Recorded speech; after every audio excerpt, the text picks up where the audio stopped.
G'day, and welcome to the podcast. I think this is episode 2, and unless I can't count 1 plus 1, then we should be right. Alright, so thank you for tuning into last week if you guys did that, and thank you for tuning in today. And I know you're doing that because otherwise you wouldn't have heard this message. Anyway, to get started, today we're going to be talking about pro wrestling, and my history and why I love it. Okay, so when it comes to professional wrestling, it's not a thing that you can explain to people really. You either have to like it or you have to just see it and love it. Otherwise, it's just like, how do you explain to somebody that, you know, a the best way? Okay, let me try and tell you how. If I was to explain it to you, um, I would say that it is watching a play unfold in front of you physically. So it is watching it's like a big production play with all the actors in it trying to tell you a story through simulated combat. That's how I would explain wrestling for you. Now, if you that doesn't sound appealing to you, that's probably doesn't sound appealing to most pro wrestling fans. That's just how I can describe it. As I said earlier, you just kind of have to like it.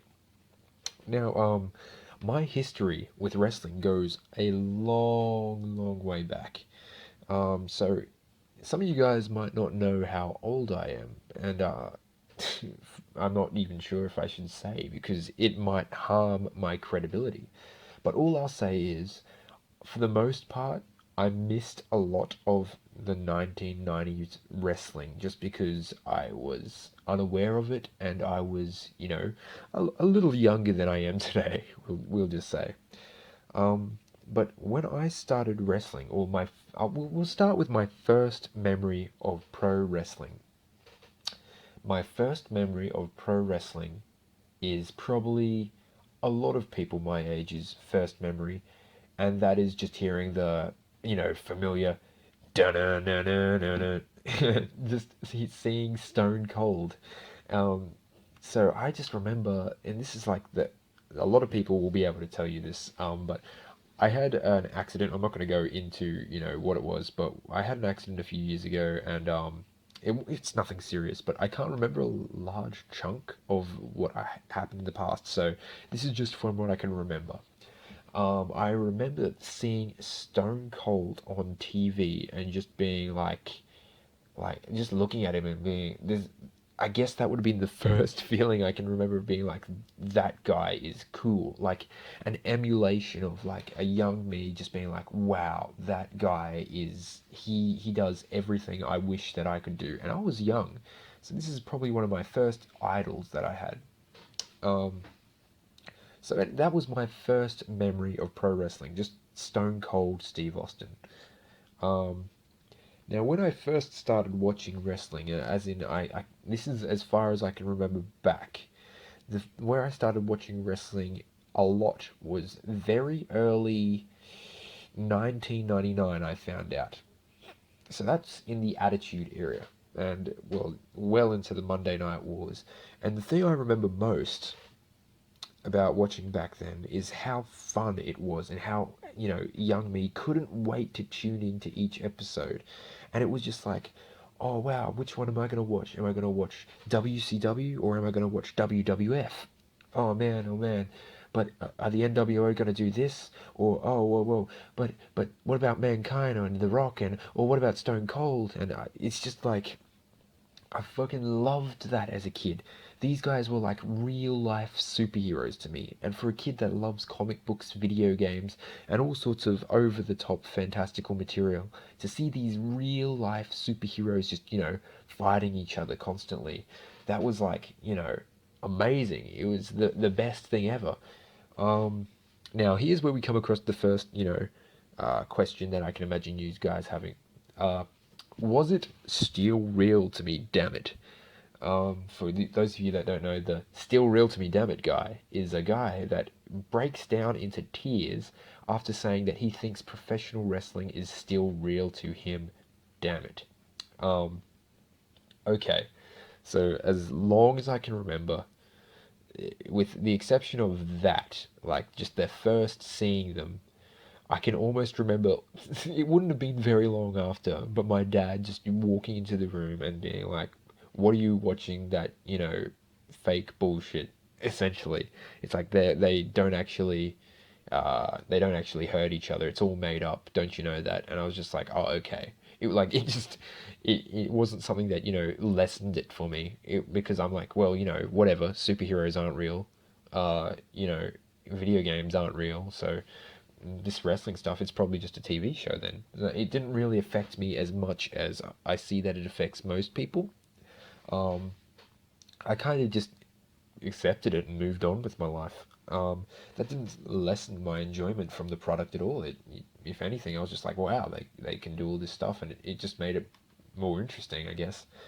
Um, and if it came to saying which one was my favorite out of WCW and WWF, ooh, especially knowing what I do these days, having gone back, I honestly can't tell you. There's a bunch of times in both where I'm just like, oh man, that part of the Attitude Era is so terrible. Or, oh fuck, Kevin Nash is booking WCW.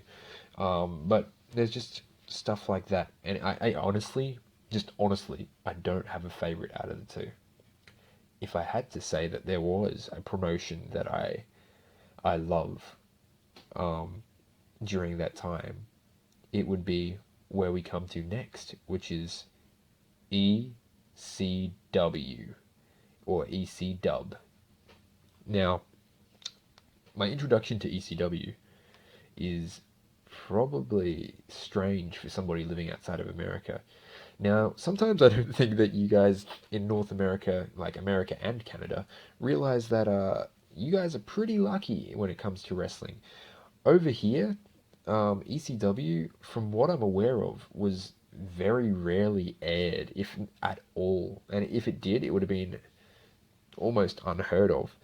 I was lucky in the fact that I knew somebody who had VHS tapes, ooh, cool guy, of ECW.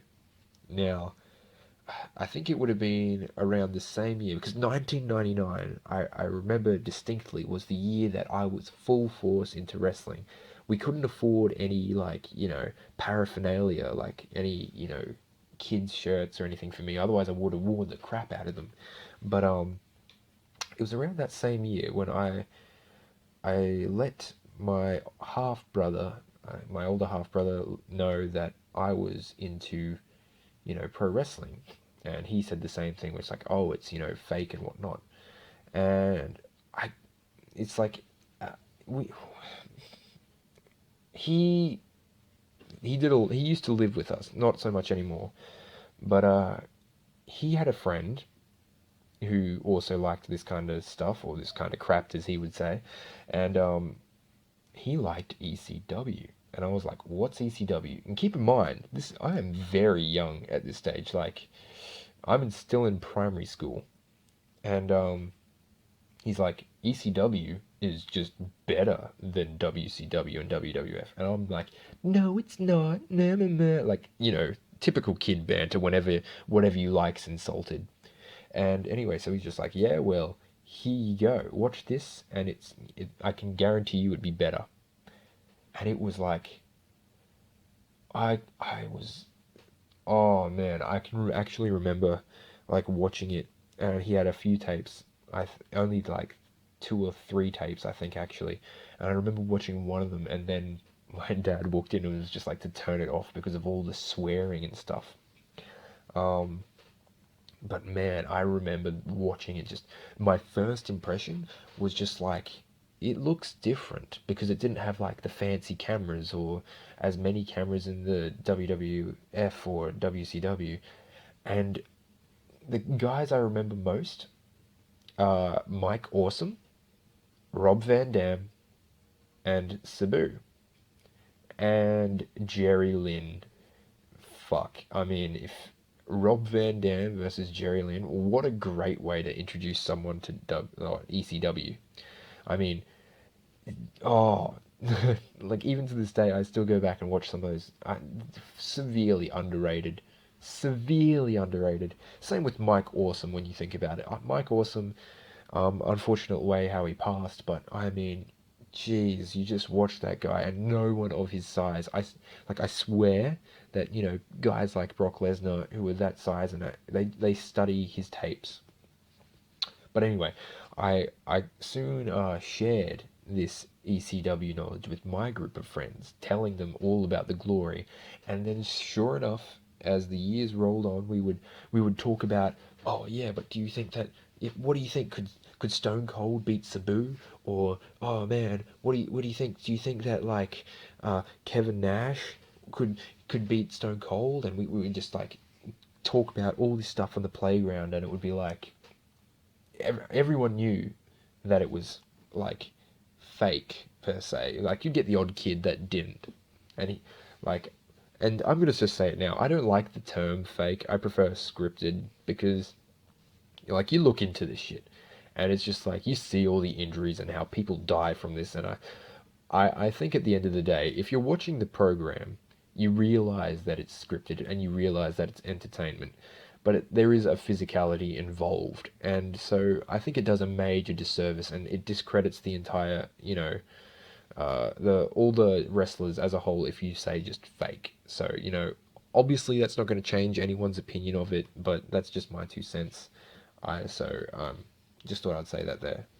Um, but yeah, so we would always discuss, and that's back in that day, it was such a relevant topic. It was like pop culture. Like kids everywhere had like The Rock or t-shirts, or they had like Stone Cold on their pencil cases.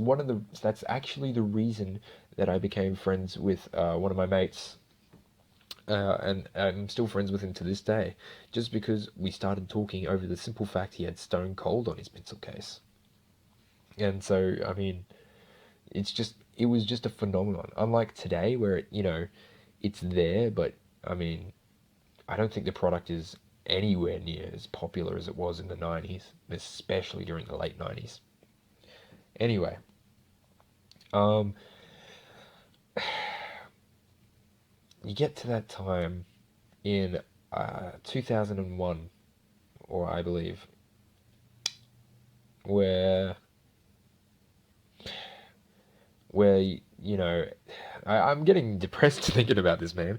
Where WCW and ECW were both purchased by WWF, and ever since then, I don't think wrestling has been as strong. Without competition, the WWE is complacent, and they feel no need to put on a better product because where else are you going to go? Uh, that's just all I can think of. WWE, I wish was a better product, but that's all we're gonna get today. I'll get into that a little bit later. Okay, so who did I like as a kid? And we'll keep this in mind because we're gonna go through my transformation as a wrestling fan. Who did I like as a kid? I really liked Macho Man Randy Savage, and he's still my favorite to this day. My favorite wrestler. And oh man, I just love the way he would come out and be like, "Ooh yeah," and that was like terrible. But unfortunately, I don't have the luxury of being able to do a good impersonation since it's midnight and other people in my house are asleep. But he was my favorite, and I would still say that just from a once again a kid's perspective, I was like, oh man, he was like the coolest. He and Stone Cold were my favorites as a kid. Um, from WCW, my favorite was like probably Macho Man again, but also Sting. Sting was a major thing. Like he was in that time as a kid where the whole Sting Crow gimmick was just. Can you imagine like that when he comes down from the rafters and he's like walking up and he's got those vignettes where it's got that amazing crow music playing, and just imagine this kid sitting there and just being like, this is a real life Batman. This guy is like a real. He's a vigilante. He's like the coolest. He's, for lack of a better word, he's dark and edgy. So like, I was like, oh man, he's so cool. He's so mysterious. And man, so you can imagine how hype I was for the Wolf Pack. uh, but yeah, and so those were my favorites as a kid. When we move on to 2001 onwards, so you know, I continue watching. I don't think it was ever as good as it was. Even looking back on it now, I think just as a kid, I was like, I knew that something was gone. You still get a lot of great matches. Like, I'm not even gonna. 2001 to 2004 probably still really high quality matches, but to a kid like me, I was just, I was really disappointed because I used to flip back and forth between the channels of WCW and the WWF, and I'd still have ECW tapes to try and borrow, but those that was it. These days, back then as well, it was just WWE or bust.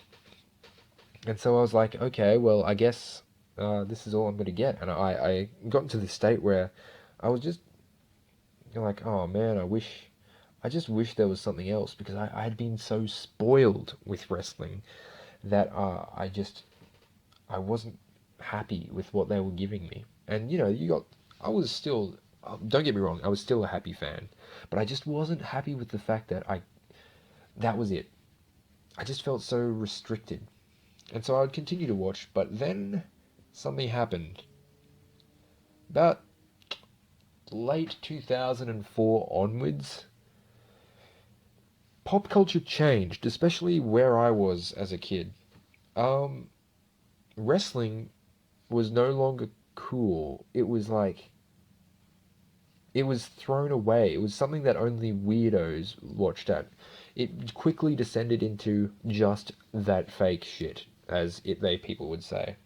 That fake shit would be what people would say if you were into it. You're like, oh, you're into that fake crap, and it's not real, right? And you have to sort of be like, haha, yeah, yeah, and you try and let them know that that's not why you watch it, but nobody cares.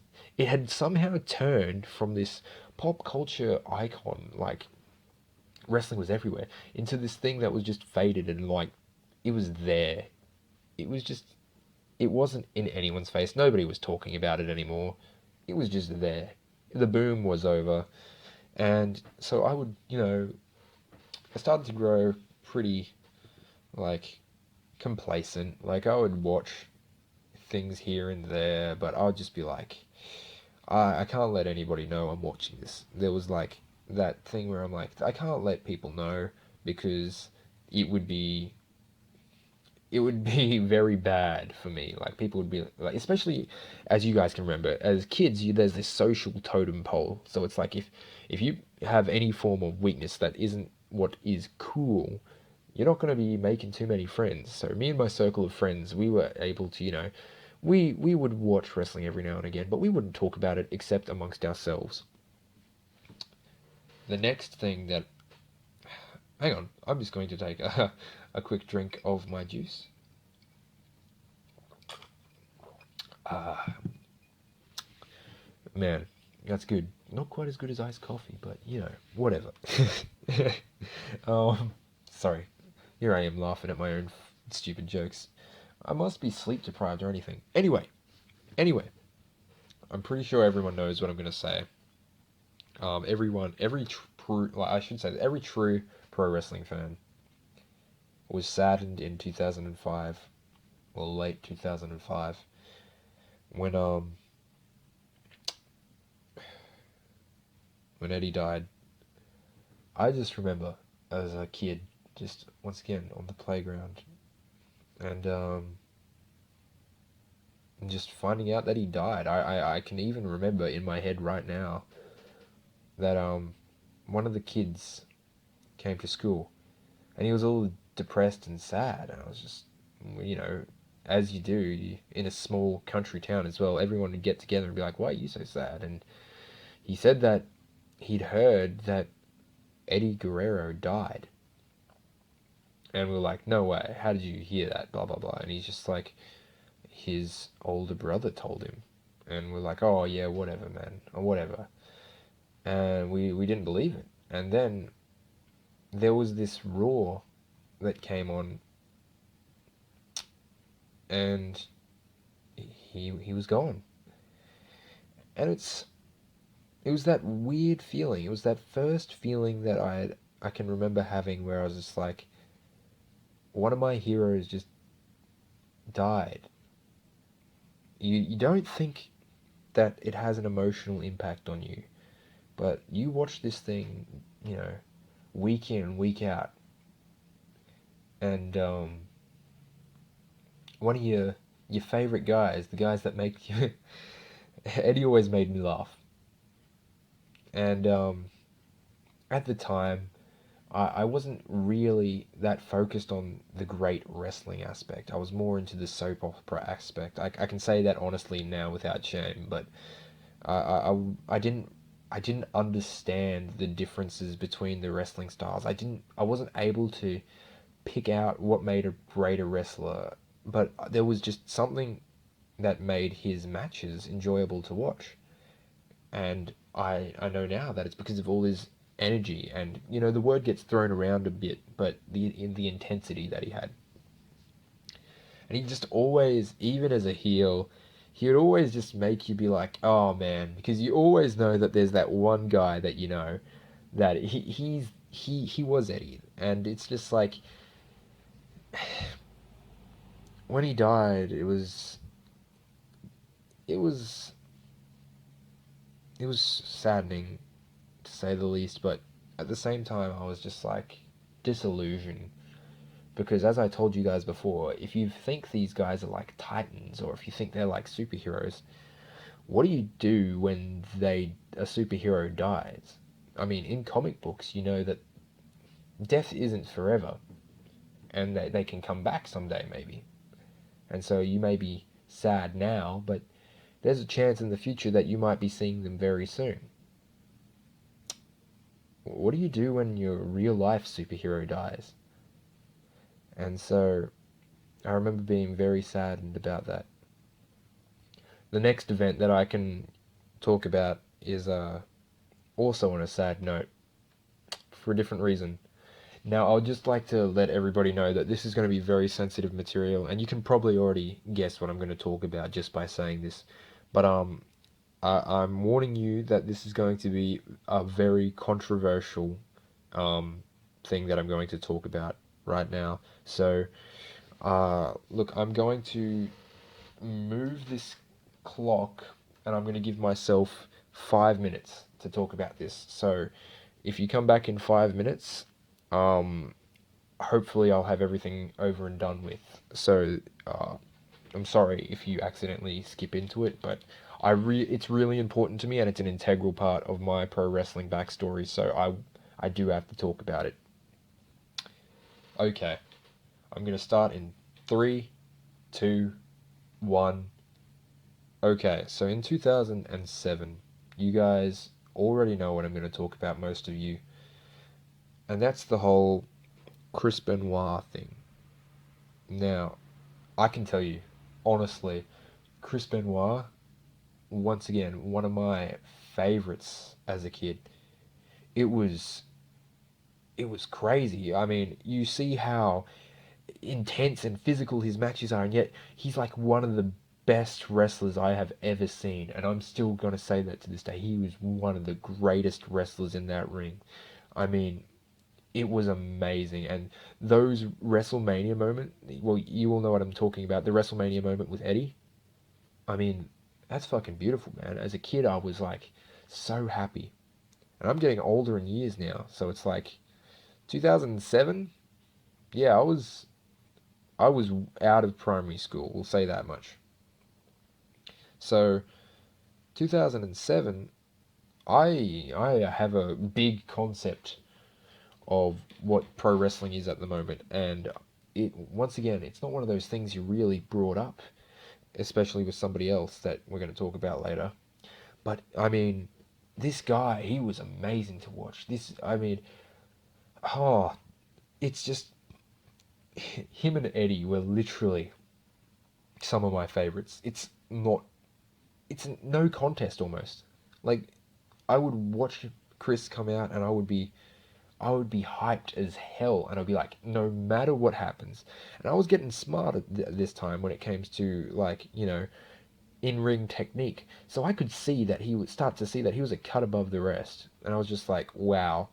I mean, it was it was crazy just to see how much better he was than some of the people on that roster, and that roster was filled with a lot of talent, but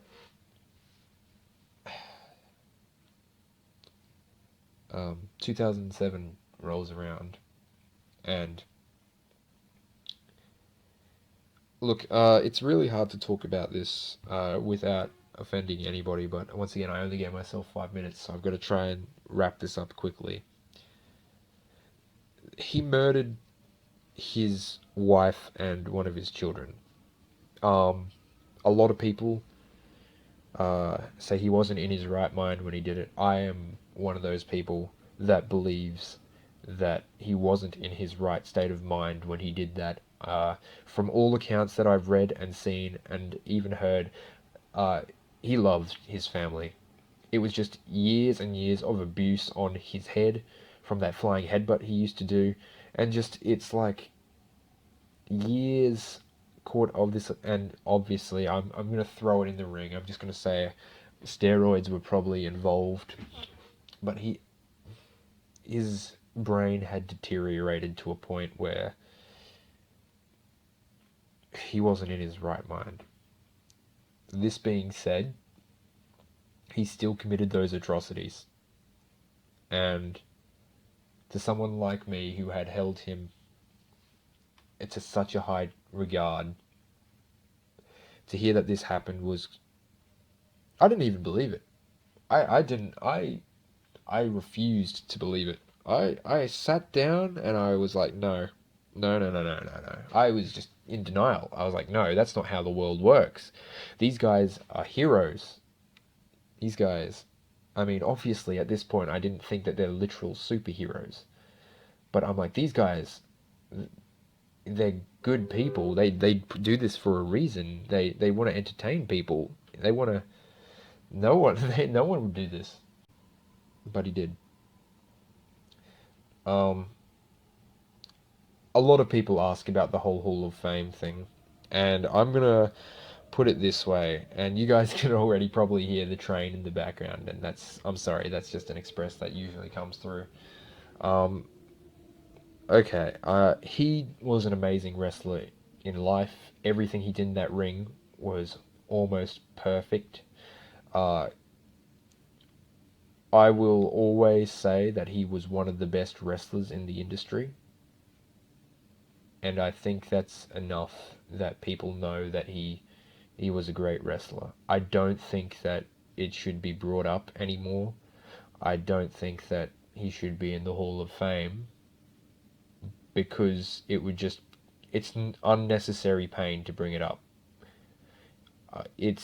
Everybody who knows about him knows he's a great wrestler. Those who don't know about him probably wouldn't even know why he was going into the Hall of Fame in the first place. So I'm going to just wrap this up by saying that he shouldn't be in the Hall of Fame, but everybody who knows of him will definitely recognize his talent regardless. Okay, so I am, moving on. I'm going to try and be a bit more positive and happy because the next story I have to tell you involves my my rebirth into wrestling, so to speak. So it was like 2009, late 2009, where I started talking to one of my friends, Jesse, and I found that he knew a few things about wrestling. And once again, I did not speak to anybody that I knew wrestling. I knew better than to try and talk to other people about pro wrestling. But I found that Jesse did. And I was like, wait, he doesn't know any of these people that I was talking about. Like, he didn't know who Macho Man was. And I was just like, oh man, damn. So I was like, well, I have these DVDs, and if you wanted to borrow them, that'd be cool. And he was just like, yeah, I'll give them a go because, uh, Jesse's always willing to try like new entertainment, and that's something that I like about him. But so I gave him the WrestleMania 1. WrestleMania 1, that's 1985. That's Hulk Hogan and Rowdy Roddy Piper and Paul Orndorff and, geez, the American Express, Greg the Hammer Valentine. Wow, it's just like all those guys, amazing wrestlers. But yeah, I gave it to him and he liked it. He liked it, and I was just like, interesting. He likes this stuff. Maybe we can, rewatch all this old stuff together. Because keep in mind that I had these DVDs and I had bought them on sale, and I watched them just because in high school I wanted to get a better knowledge. And once I started realizing, that there was a whole bunch of skill involved in, wrestling, like certain people were better than others, and, sort of moving away from the soap opera aspect and just really marveling at the technicality of some of these wrestlers. One of the things I wanted to do is what I always do is get educated. And I just wanted to become smarter and know more about the business. So the first thing that I did, and this is before 2009, I was like, I'm going to go back and watch a whole bunch of stuff. And so I bought pretty much all the WrestleMania DVDs that I could buy at the time. Now, I went through all of these, and holy crap, there was a whole aspect of wrestling that I had missed as a kid. I couldn't even believe it. Like, I could see some people be like, wow, can you imagine, to someone that hadn't seen, like, Hulk Hogan except in the black and white?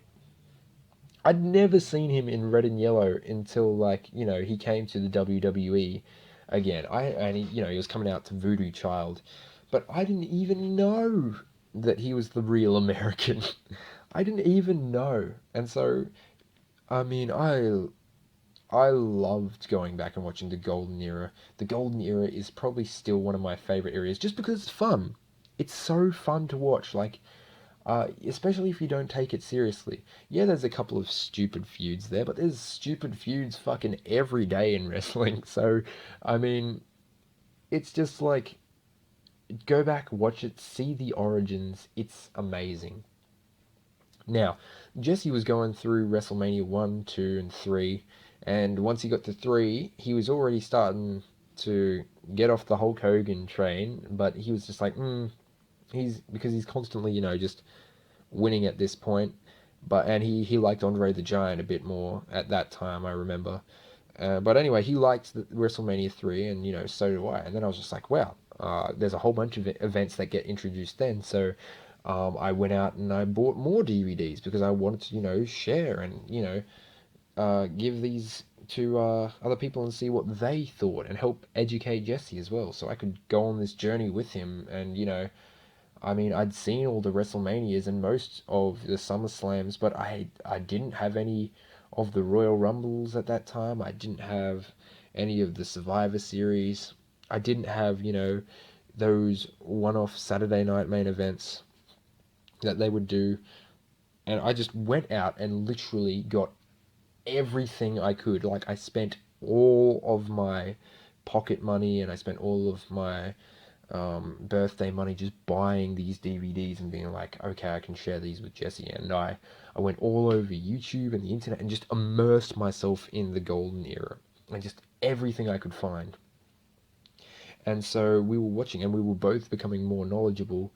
And it was around, this point that I was I was getting a little, you know, annoyed.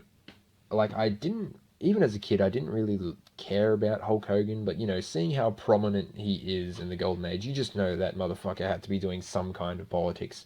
Like, yes, he did draw a lot of money, but I mean, you just know that he was back there talking to Vince and being like, you know what, I don't think that this should happen for X, or I think that the crowd would like it more if I was in the main event.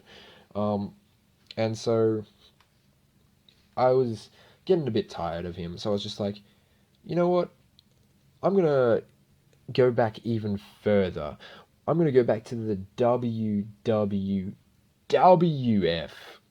and I found all the footage. Like I would just come home from school and I would just do nothing but watch wrestling from like the 1940s to 50s, like everything I could find, black and white in the worst quality you can imagine, where there's 2 pixels moving on a screen, and it's like I would watch uh like Buddy Rogers, and I would watch like and or read articles on the like Lou Thez, and I would just be like, wow, look at all this, and I learned about the territories and everything. I went into every facet of the culture I could imagine.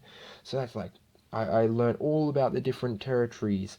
I was reading up and I was like, wow, I got to get a hold of, this footage. And I would go everywhere to forums, to, various things, sites like YouTube, and just, like bought message boards and just talk with other people. And I loved every bit of it. And you quickly develop this knowledge that WWE is not as great as it claims to be. But that's what I did. I just went back, and so things like WCCW, the AWA, but these things became known to me, and I would watch all of them. And I can say today that I have probably watched. I know I've watched every single event of the AWA. I know I've watched every single event of the WCCW, and I have watched most of their shows, like their recorded TV shows that I can get at my hands on, and I have watched literally thousands of hours of AWA and WCCW. I literally love those companies so much, and it's just because they're both different. Like WCCW is like super Texas, and you see all how the crowd is vocal as heck. Like they just everyone's really getting into it, and you see people like the Von Erichs versus the Freebirds, or you see Iceman King Parsons and how he loses his hair, or just like even things just like the missing link, just pulling his hair and dropping off the top rope. I mean, just things like that in WCCW. It is like amazing. And then you go into like the AWA and you see Nick Bockwinkel and you see how he carries himself and how it's a sport. It's not there is no such thing as sports entertainment. It is a sport. These men are like it's sold to everybody as the most important thing in the world, that heavyweight championship. Everyone wants to get that AWA heavyweight championship, and it sucks you in. You're just like, wow, I wonder what it would have been like to be in a crowd like that. And then I was just like, well, is there other form? What are the styles of pro wrestling? And you discover things like he's a brawler, he's a high flyer, and then you're just like, what is this? Lucha Libre. Like I have seen cartoons of like luchadors before, but what is Lucha Libre? And then you go down and you watch like a whole bunch of El Santo movies, or you watch like the AAA. Oh my god, the AAA is amazing to just watch. Like some of the like high flying those guys do, and the like complexity of some of the holds, and like just I it's so intense. It once again it and it's weird. It's like a spectacle down there. Like you get men dressed up as women, and you get like I think there was even something called like a midget title at one point. Like there was midget wrestling all over at that point, because once again pro wrestling originated in like circuses, and so it was just like a way to throw them in. But I mean, that still happened down there, and it happened for a long time, like even in the 90s. And so you watch this stuff and it's like, wow, it really opens your mind, and you're like, what's Puroresu? And it's like there's a whole thing of All Japan and New Japan and like Pro Wrestling Noah these days, and it's just like it's everywhere. You just need to know where to look. And so I went back and I put myself in this history, and I am literally I learnt so much in my high school years about wrestling, just because it was everything to me. And even when I started working afterwards, I was just like, I would work and it would be like, I would hate going to my jobs because I've only ever managed to get these jobs, and I always knew I wasn't meant to do these things and that my passion lay elsewhere, like doing this, for example. But I would go to these jobs and I would come home and be so like down, and I'd just turn on some like New Japan, or I'd turn on AAA and would just watch, and I would be like, wow. As for modern day wrestling, um, how can I put this? I was excited about watching TNA when I first learnt of it because I was just like, it's not WWE, it's something else. And it's not because I hated the WWE, it's just because I wanted more. And I would start watching it, and man, like AJ Styles, Samoa Joe, and I might be in the minority, but I actually don't hate Abyss. I think he does well for his size, and you got to admit that the Black Hole Slam, 9 times out of 10, it looks really good. Um, but yeah, Christopher Daniels as well. Jeez. I went out and bought more DVDs that have Christian Cage in there when he was. I always thought that Christian was some of his best stuff was in TNA, but I think TNA's problem today, if we're talking like today, 2014, when I'm releasing this, it's exposure. It just doesn't have the money to compete with like a WWE. Like Ted Turner had all the money in the world to throw at WCW, and that's one of the reasons it was beating WWF for a while, even though they'll never tell you that. Um, yeah, that rewriting of history by the WWE is just annoying as well. But TNA, I still think that like the knockouts, like especially Gail Kim. Gail Kim is probably my favorite female wrestler ever, and I mean, no disrespect to the Divas division, because I know that those ladies are out there putting their bodies on the line as well, but I mean, there's just no comparison between the Knockouts division and the Divas. It's like the Knockouts are actually there to wrestle. They're not there to just look good and, provide a piss break for everyone in the audience so they can, go take a leak or go to the concession stand and eat something and then get back in time for another match.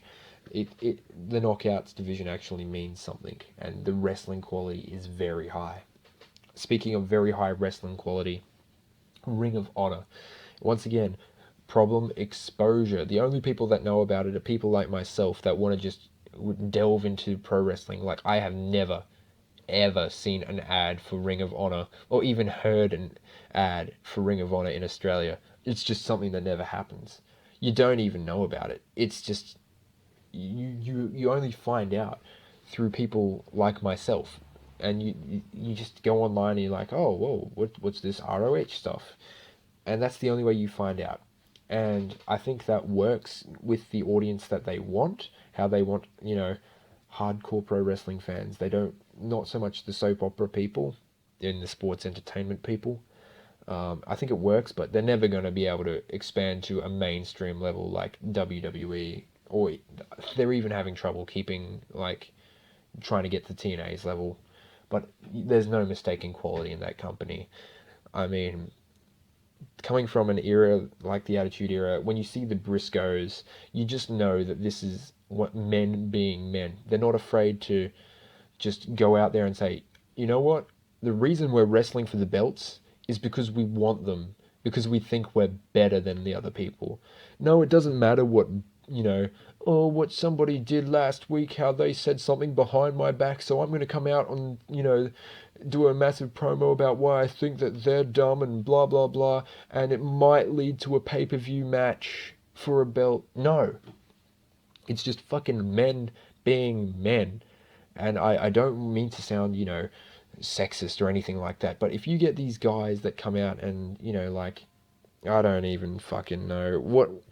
Look, I used to love watching Leo Kruger in NXT, but Adam Rose, I mean, you just watch that guy and you see Adam Rose and Fandango, Tyler Breeze. I mean, obviously these guys are, heels, like effeminate heels for a reason, but I mean, And then you just go over and you see the Briscoes, and I know that I'm staying and watching the Briscoes over the other guys 9 times out of 10, and it's just from a pure thing like these guys look like they could beat the crap out of you. I like Tyler Breeze. He might be a decent like wrestler, and he draws good heat from people. But I mean, if I think that I personally could go toe to toe with him, like you're not doing a good job as a wrestler. And I'm not saying that I want to fight Tyler Breeze. I'm just talking about the look of wrestling. Um, in fact, if I was to go through and just talk about my favorite wrestlers, a lot of them are over the top, but they're great workers. Like for example, Macho Man. He's over the top as fuck, but a man you can't argue that he's one of the greatest wrestlers in the ring. Shawn Michaels, like for even now, I'm just like, dude, you lay it on a little thick with your whole sexy boy persona, but Jesus Christ, he gets in the ring and you forget about it. And then he has his badass moments as well when he's in DX later on. But he even has badass moments like fucking kicking Marty Jannetty through the barbershop window, and I really like that. And it's like I can look past the gimmick if your wrestling is at such a quality, like Dolph Ziggler. Dolph Ziggler is probably one of my favorite wrestlers today. I mean, he'll probably never get pushed, but I mean, he's one of my favorite wrestlers because despite his, gimmick, which can easily be the effeminate heel, when he gets in that ring, it's a it's amazing. He just sells the fuck out of everything. I mean, it's amazing to watch. But when you see people like Adam Rose and they get in the ring and they're just rubbing their butt in some dude's crotch, and you're like, what the fuck am I watching? Is this like the John Cena Power Hour? And oh, I don't want to. Maybe that's another day when I talk about John Cena. But look, if we're just going to be, to the point, don't like him. I think that he is the reason that pro wrestling isn't acceptable anymore. I think that was one of the main reasons that people stopped caring about wrestling, and while it suddenly became wrong to like it. I will get into more details on another podcast perhaps, or even in another video, but it would take too long to air my grievances with him. Anyway, other people that I thought were really good. In fact, let's just do this. I'll run through the companies and I'll talk about who I thought was really great and why. I'll try and, just maybe do one or two from each company. But let's try this out. So from WCCW, my favorite guy there was probably the Great Kabuki. And that's just because I loved the whole get up, and when he got in the ring, once again, he was really good. And man, he, the whole Great Kabuki thing, and Gary Hart, I think Gary Hart's a decent manager. He might get involved a little too much, but I mean, he really added to the whole thing. And if I can't say Great Kabuki, then I would also say Bruiser Brody. And Bruiser Brody, it's very unfortunate what happened to him, but I mean, oh, jeez, that dude, he was like massive and he looked like a crazy wild man, and he really got you believing that he was. Definitely. Um, the AWA, if I couldn't, once again, Bruiser Brody was there, and a lot of these guys would have wrestled all over the place, but I'm just gonna name the guys that from that company that their feuds or their matches stand out during that time. With the AWA, there's a lot of good wrestling that takes place, like a lot of good wrestling, especially for the time.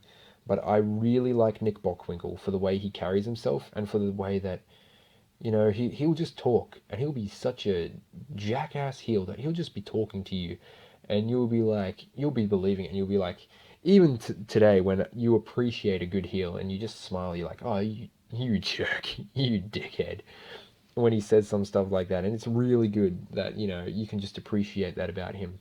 Obviously, people like Kurt Hennig, Jesus, the match with Nick that he had, I really liked that, and just most of Kurt Hennig's matches in general, not just in the AWA but in his career, very great.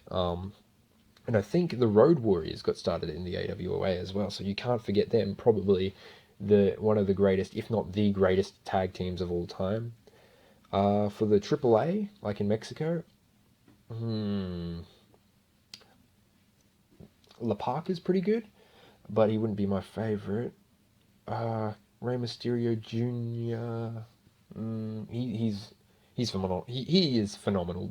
Like, I mean, a lot of people, like even myself, you might hear us in our videos make jokes about Rey Mysterio because he can't wrestle at such a high quality these days with all his surgeries and whatnot. But I mean, he used to be able to go in there and shut shit down. It was amazing. But I'm still gonna have to go with my favorites. Eddie Guerrero. Eddie Guerrero definitely from AAA, especially when he was with what was his name in that tag team? Art Bar, I think. But yeah, man, what an amazing wrestler, Eddie Guerrero. Yeah, man, I still miss that guy. For the NWA, and I know that's a very, very broad thing, but I mean, come on, the Nature Boy, woo, Ric Flair. I mean, if you don't have an appreciation for Ric Flair at all, then you have no business in liking pro wrestling. I mean, that guy. I mean, that wheelin' dealin' son of a gun. It's just like, oh, like there's a man crazily flamboyant, but you just knew that he was probably fucking every chick in that audience. I mean, he was like, even as a kid, I was just like, wow, this dude, he just he had style. He had flair. Oh, nice work, Stuart. But he had an aura to him that you're just like, wow, he commands respect. And you know that he can go in there and he can sell the fuck out of anything, and he can just walk and just fall down flat on his face. But I mean, if you don't like Ric Flair, I don't understand why. I mean, even if he gets used a little too much today, like the WWE just gets him to, you know, jack off a certain other wrestler by saying that he's the best. But it's Ric Flair. It's fucking Ric Flair. Anyway, moving on to New Japan. Uh, Great Muta. Great Muta. I mean, any day, every day, great wrestling. But I actually have been following this new guy for quite a while now, like for the last few years. Goto, Hiroki Goto, I think. But I mean, he comes out and look, I just really like the way he carries himself. He looks like he's a badass. I once again don't speak Japanese, don't know a word of any of his promos, but when he gets in the ring, it's so great. It's once again New Japan, probably one of my favorite promotions, if not my favorite promotion today. Um, TNA, TNA, blah, blah, blah, blah. Austin Aries, Austin Aries, Austin Aries, Austin Aries. What is it? A double. I mean, Austin Aries. Enough said. He he's the greatest man that ever lived. Sorry, man, I should really get off Austin Aries' dick right now. I'm sorry, guys. Dick riding pretty hard. But no, like, just from a fan perspective, Austin Aries, highly athletic, chain wrestling extraordinaire. He never gets exactly the right push, but if you guys remember that X Division run that he had and that World Championship run that he had, enough said. Like, I honestly can't think of a single fault. And the fact that he's being punished because of the whole Christy Hemme thing, controversial. Controversial is what I would say. I think that the man still has enough for one world heavyweight run again, but only time will tell. Ring of Honor?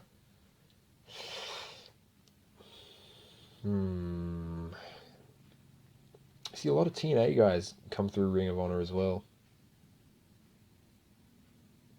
But I'm going to have to go with and I'm smiling right now, but I'm gonna have to go with Christopher Daniels and Frankie Kazarian, because Christopher Daniels and Frankie Kazarian as the bad influence, they are the best in the business. And god damn it, I haven't laughed as much from a tag team in ages. Like, not only are they great workers, but Jesus Christ, every time they have a promo, it's just funny. It's honest to God good comedy. And look, they might have only been in Ring of Honor recently, but Jesus, like, look, I tune in. I can tell you right now that one of the main reasons, if not a major reason for me tuning into like Ring of Honor, is Bad Influence. Now, here comes the hard ones. Favorite in ECW. I get the feeling that if I said RVD, you guys would call me a cop out. But I'm honestly just gonna have to go with Rob Van Dam. I have to. Like, shit, just watch any match of his in ECW. Like, especially the one, as I mentioned earlier, much earlier, Rob Van Dam versus Jerry Lynn. Watch every single one of those matches, and then just be fucking blown away, and then wonder why WCW, not WCW, wonder why WWE thought it was necessary to just fucking job him out for everyone.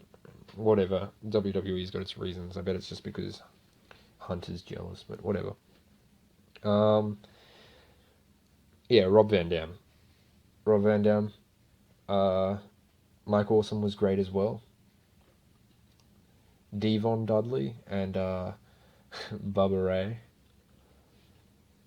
But yeah, well, Rob Van Dam.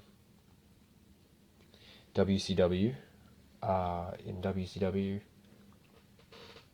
You see, once again, a lot of people in WWF went to WCW, so Sting.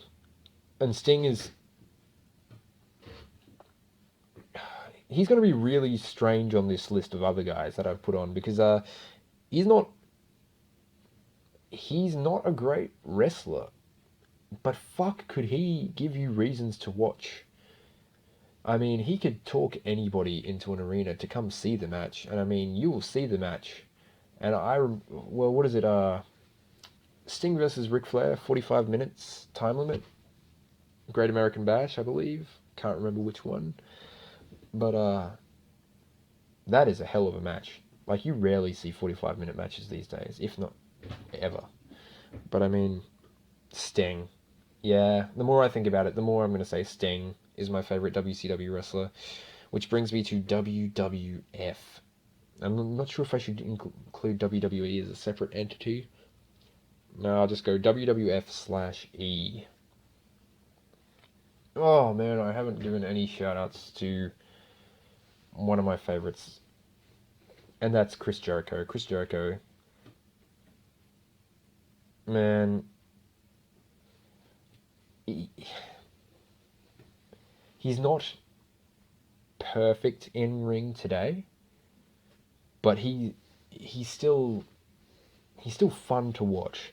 And if you go back to the cruiserweight division of WCW, fuck, I mean, once again, another dude that could just shut shit down. He could go in there, and I mean, he was the most amusing heel as well. I mean, I think he might be one of the first heels where I just, even as a kid, I was just like, he's cool. He's the coolest. And everyone would boo him, and I would be like, man, that dude is cool. So Chris Jericho is probably my favorite WWE wrestler. Now,